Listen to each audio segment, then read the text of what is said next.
D'abord, je voulais, en tant que président du conseil départemental, apporter mon total soutien à ce rassemblement aujourd'hui pour la défense de la gériatrie dans votre département et plus globalement, je dirais, la défense aussi des hôpitaux publics qui sont malmenés aujourd'hui par la politique gouvernementale. Alors, on le sait, il y a un plan aujourd'hui de la PHP de suppression de près de 1000 lits de longue durée, donc de soins de suite prévus, dont une partie très importante dans le Val-de-Marne, je crois que c'est de l'ordre de 380 lits supprimés, qui seraient supprimés pour le département du Val-de-Marne, sur ce plan. Dès que nous avons eu cette information, dès qu'elle nous a été donnée, nous nous sommes opposés à cela. Et donc nous sommes intervenus à la fois auprès de Martin Hirsch, mais aussi auprès de l'ARS, pour dire notre totale opposition évidemment à ces mesures qui ne répondent évidemment en rien aux besoins des habitants et de la population. Au contraire, aujourd'hui, on est face à un plan d'austérité en matière de santé qui se fait à la fois sur le dos des malades et sur le dos aussi des personnels. Puisque tout cela aura des conséquences évidemment très importantes, on le sait à Émile-Roux, mais pas seulement à Émile-Roux, dans d'autres établissements également du département. Nous sommes pour un moratoire sur toutes ces suppressions de lits. Nous n'acceptons pas d'être mis devant le fait accompli.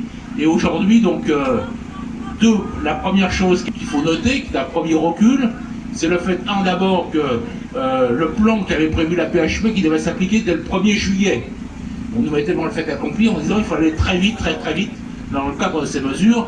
Ce calendrier-là est aujourd'hui repoussé. Deuxième aspect, l'ARS s'est engagée à ce qu'il n'y ait pas aucune transformation de ces lits sans qu'il y ait une concertation approfondie avec les départements. Et pour nous, donc, la gériatrie, la santé des personnes âgées, c'est quelque chose de tout à fait primordial et qui nécessite non pas des réductions et des politiques d'austérité, mais au contraire des investissements supplémentaires. Et c'est la raison pour laquelle nous sommes favorables à ce qu'il y ait des investissements importants sur la rénovation, par exemple, à Émile-Roux. Il y a des travaux effectivement effectués pour que les gens soient accueillis dans des conditions satisfaisantes et non pas tel que ça est aujourd'hui. Donc la PHP doit continuer à investir et il faut aussi le dire, il faut qu'il y ait une politique gouvernementale qui puisse accompagner bien évidemment aussi cette politique de santé publique. Or aujourd'hui on est dans une situation complètement inverse, où on nous fait des grands discours effectivement aujourd'hui sur la santé, mais par ailleurs toutes les mesures qui sont prises sont des mesures qui sont systématiquement hostiles au personnel, hostiles aux malades et je dirais hostiles aussi aux collectivités. Donc c'est la raison pour laquelle nous soutenons tout à fait l'action qui est aujourd'hui engagée à la fois donc, par le collectif de défense de Mont-d'Or et par les organisations syndicales réunies. Et en tout cas, le conseil départemental du Val-de-Marne, évidemment, sera toujours évidemment à vos côtés. Merci. Merci bien.